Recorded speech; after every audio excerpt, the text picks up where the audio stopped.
दतिया उपचुनाव में हार के बाद अब बीजेपी में मंथन शुरू हो गया है। सीएम हाउस में एक बड़ी बैठक हुई जिसमें सीएम डॉक्टर मोहन यादव, प्रदेश अध्यक्ष हेमंत खंडेलवाल समेत मंत्री और बीजेपी के बड़े नेता शामिल हुए। बताया जा रहा है कि बैठक में दतिया से बीजेपी प्रत्याशी रहे आशुतोष तिवारी ने भीतरघात के सबूत रखे और अब इसमें किसका नाम है और क्या सबूत आशुतोष तिवारी की ओर से पेश किए गए थे उसकी जानकारी नहीं है। लेकिन बीजेपी भीतरघात करने वालों पर सख्त एक्शन लेगी, ये बयान प्रदेश अध्यक्ष हेमंत खंडेलवाल पहले ही दे चुके हैं। और उधर बीजेपी की हार पर कांग्रेस हमलावर है। कांग्रेस का आरोप है कि दतिया की हार ये बताने के लिए काफी है कि बीजेपी का कार्यकर्ता पार्टी से अब दूर हो रहा है। उधर बीजेपी का कहना है चुनाव में हार जीत तो होते रहती है, हार के कारणों पर मंथन किया जा रहा है।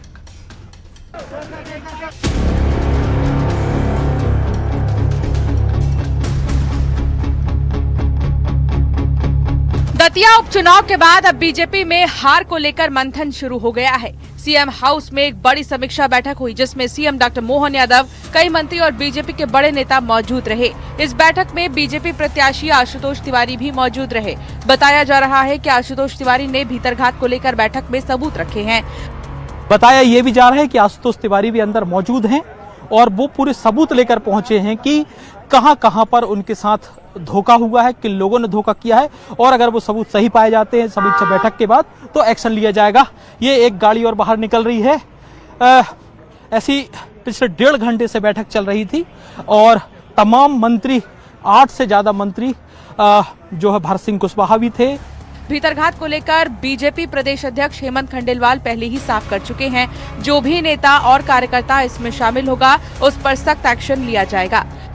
आशुतोष तिवारी जो सबूत सामने रख रहे हैं, अगर वो सबूत उनके आरोप पर सही पाए जाते हैं तो जिनका वो नाम लेंगे उन पर एक्शन लिया जाएगा, क्योंकि हेमंत खंडेलवाल ने ये स्पष्ट कहा था अनुशासनहीनता बर्दाश्त नहीं होगी और जो भी अनुशासनहीनता करेगा, चाहे कार्यकर्ता हो चाहे नेता हो, उन पर एक्शन लिया जाएगा।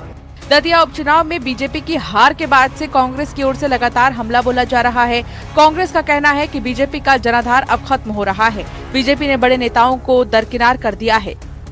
मैं समझता हूँ 13-14 घंटे जाम हाईवे पर लगा रहा, ये सबने देखा और ये भारतीय जनता पार्टी में पहली बार हुआ है कि मोदी अमित शाह के शासनकाल में, हिटलर और तानाशाही के शासनकाल में उनकी ही पार्टी के कार्यकर्ता उनके खिलाफ लामबंद हुए और यहाँ तक लामबंद हुए कि पूरे देश को ये पता चल गया। अब समीक्षा बैठक में क्या कर लेंगे? समीक्षा तो स्पष्ट दिखाई दे रही है कि आपके नरोत्तम मिश्रा के साथ जुड़े हुए भाजपा के कार्यकर्ताओं ने जिस तरह का तांडव दतिया में किया, किसी से छुपा नहीं है। अब जब छुपा नहीं है तो क्या समीक्षा करेंगे?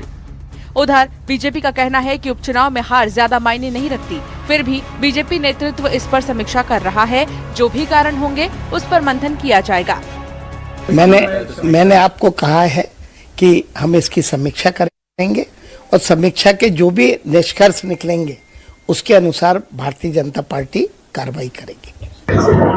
देखिए, उपचुनाव का कोई बहुत ज़्यादा महत्व होता नहीं है, पर फिर भी हार होती, जीत होती है और हमारे प्रदेश अध्यक्ष ने कहा कि हम इसके ऊपर चिंतन करेंगे। इसलिए महत्व नहीं रखता। एमएलए एमपी बनना मेरे लिए कोई महत्वपूर्ण बात नहीं है, पर जिनका भरोसा है उनके भरोसे को कायम रखना ये जीवन की आखिरी भीतरघातियों को आखिरी संदेश क्या कहेंगे? भीतरघातियों को आखिरी संदेश लगाओ। पहले तो ये हो कि भीतरघाती कौन है, नेतृत्व संज्ञान में लेगा। अगर लेकिन आपने कहा है कि भीतरघात हुआ है तो भीतरघातियों से मेरा केवल इतना ही कहना है कि जो ऐसे भीतरघाती हैं। दतिया उपचुनाव में जीत के बाद से कांग्रेस में जश्न का माहौल है। दिल्ली में एमपी कांग्रेस की एक बड़ी बैठक हुई जिसमें आगामी रणनीति पर चर्चा की गई। कुल मिलाकर दतिया में जीत से कांग्रेस नेताओं और कार्यकर्ताओं का जोश हाई है। लगातार हार के बाद से निराश कांग्रेसियों को बूस्टर डोज मिल चुका है। भोपाल से शिवकांत आचार्य के साथ ब्यूरो रिपोर्ट, न्यूज़ 18। मुख्यमंत्री डॉक्टर मोहन यादव की अध्यक्षता में आयोजित मध्य प्रदेश कैबिनेट की बैठक में राज्य के किसानों के हित में एक बड़ा और महत्वपूर्ण निर्णय लिया गया। प्रदेश की प्राथमिक कृषि सहकारी समितियों के डिफॉल्टर किसानों को राहत प्रदान करने के लिए राज्य सरकार ने कवच योजना को हरी झंडी दे दी है। सरकार के इस कदम से कर्ज के बोझ तले दबे प्रदेश के हजारों किसानों को बहुत बड़ी राहत मिलने की उम्मीद है। कवच योजना के लागू होने से प्रदेश के लगभग 5,000 डिफॉल्टर किसानों को सीधा लाभ प्राप्त होगा। प्राथमिक कृषि सहकारी समितियों से जुड़े ये किसान लंबे समय से राहत की उम्मीद कर रहे थे। अब इस योजना के माध्यम से उन्हें वित्तीय संकट से उबारने और पुनः मुख्य धारा की बैंकिंग और कृषि ऋण व्यवस्था से जोड़ने का प्रयास किया जाएगा। कवच योजना, ये योजना सहकारी समिति के ऐसे किसानों के लिए है कि जहां पर ऋण खातों में गड़बड़ियां तो हुई हैं, लेकिन किसानों का उससे कोई लेना देना नहीं। लेकिन चूंकि एक बार गड़बड़ी हो जाती है तो वो भी डिफॉल्टर मान लिए जाते हैं और उनको सरकारी योजनाओं का लाभ नहीं मिलता। और ऐसे किसानों को राहत मिले और वे मुख्य धारा में आकर योजनाओं का लाभ ले सकें, इसके लिए ये योजना प्रारंभ हो रही है। और इनको राहत देने के लिए अपेक्स बैंक और जिला सहकारी बैंकों के द्वारा अपने स्तर से निधि निर्माण करके इनको राहत दी जाएगी। इसमें अपेक्स बैंक और जिला सहकारी बैंकों का जो अंशदान है वो 50 करोड़ रुपए की सीमा तक रहने वाला है और राज्य सरकार इसके लिए 50 करोड़ रुपए की अंश पूंजी एक बार में उपलब्ध कराने वाली है। मुख्यमंत्री डॉक्टर मोहन यादव की अध्यक्षता में राजधानी भोपाल में जो कैबिनेट की मीटिंग हुई उसमें कई प्रस्तावों पर मोहर लगी है। अब आइए आपको बताते हैं मोहन कैबिनेट से कौन कौन से प्रस्तावों को मंजूरी मिली।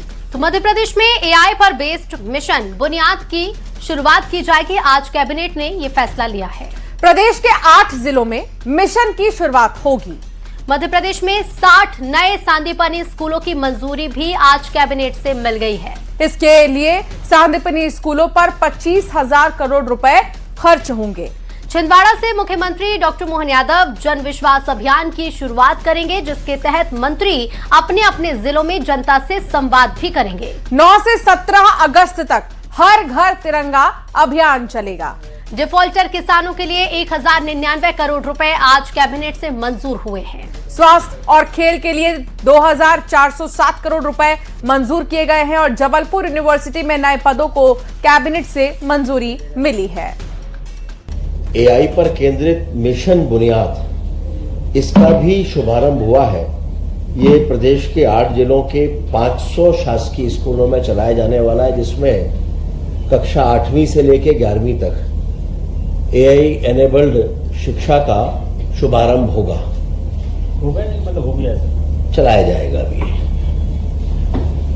मध्य प्रदेश में हम सभी जानते हैं कि सांदीपनी स्कूल आज मध्य प्रदेश के लिए अत्यंत गौरव का कारण बने हुए हैं और अभी 60 नए सांदीपनी स्कूल्स की सौगात और मिल रही है। बोर्ड परीक्षा में 3 साल तक 100% यानी 100% परीक्षा परिणाम देने वाले जो प्राचार्य हैं, ऐसे स्कूलों के प्राचार्य हैं, उनको 1 लाख। मध्य प्रदेश में करीब 8 साल बाद छात्र संघ चुनाव की वापसी होने जा रही है। हाईकोर्ट के फैसले के मुताबिक सितंबर 2026 के शुरुआती 10 दिनों में प्रदेश के सभी यूनिवर्सिटी और कॉलेजों में छात्र संघ चुनाव कराए जाएंगे। उच्च शिक्षा मंत्री इंदर सिंह परमार ने कहा है कि सरकार हाईकोर्ट के निर्देशों का पालन कर रही है और इसे लेकर मुख्यमंत्री से चर्चा भी हुई है। बहुत जल्द फैसला लिया जाएगा। उधर अब इस पर एमपी में सियासत भी गर्मा गई है।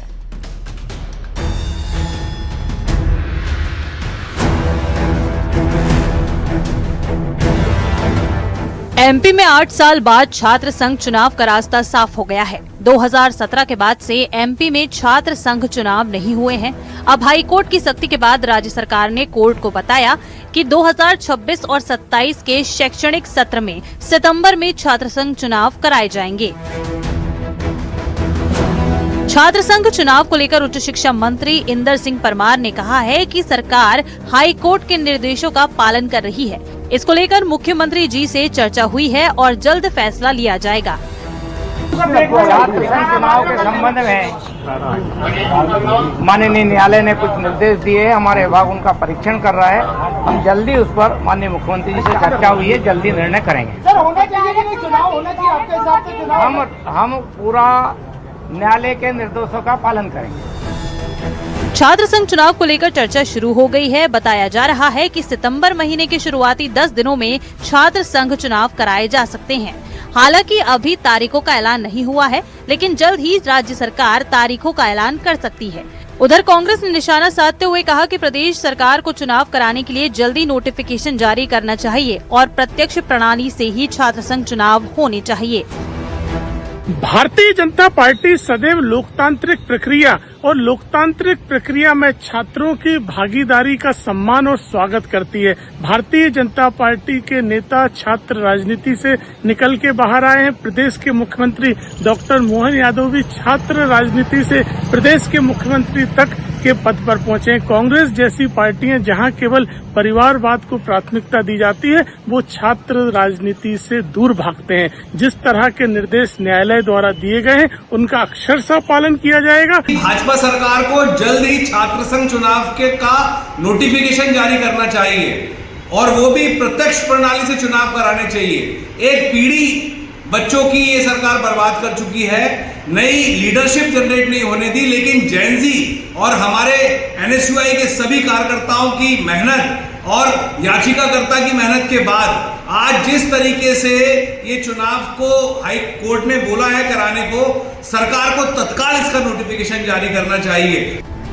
फिलहाल छात्र संघ चुनावों की तारीखों के ऐलान का छात्रों को इंतजार है। अब देखना होगा प्रदेश सरकार की ओर से कब तक छात्र संघ चुनाव की तारीखों का ऐलान किया जाता है। Bureau report, news 18।